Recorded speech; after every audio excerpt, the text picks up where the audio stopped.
আসসালামু আলাইকুম রহমতুল্লাহ। এই যে আমার প্রিয় ছাত্ররা আমার রুমের সামনে চলে আসছে, কারণ আমার কাছে আজকে এক বাড়ি বিরিয়ানি ছিল।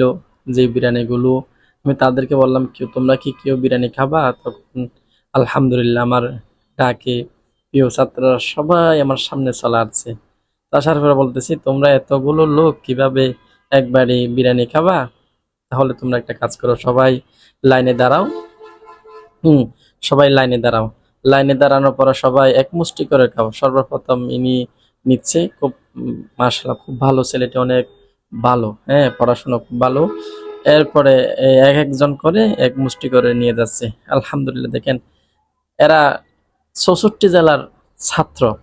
৬৪ জেলার লোক সবাই একসাথে থাকে, একসাথে পড়ে, একসাথে গোসল করে, কত মিলামিশি ভাবে, কত চমৎকার ভাবে তারা এই মাদ্রাসায় পড়াশোনা করে। আসলে আলহামদুলিল্লাহ, মাদ্রাসায় পড়াশোনা করলে জীবনের কিছু করতে পারে। তাদের যে একা কিভাবে জীবন গড়তে হবে, দাঁড়াইতে হবে, হ্যাঁ দুনিয়ার মধ্যে কেউ কারো না, পরকালে কেউ কারো হবে না, সেটা এখান থেকে শিখতে পারে তারা। কারণ এখানে নামাজ কালাম রোজা, হ্যাঁ সব কিছু ইবৃতি মাদ্রাসার মধ্যে পড়াশোনা শেখানো হয়।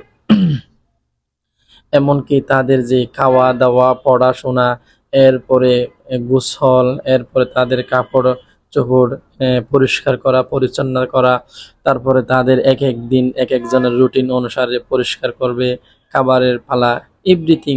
এই যে শেষে একজন থেকে গেছিল, তার বাড়ির মধ্যে খুব একটু অল্পটুকু বেশি ছিল, সেই হিসাবে তার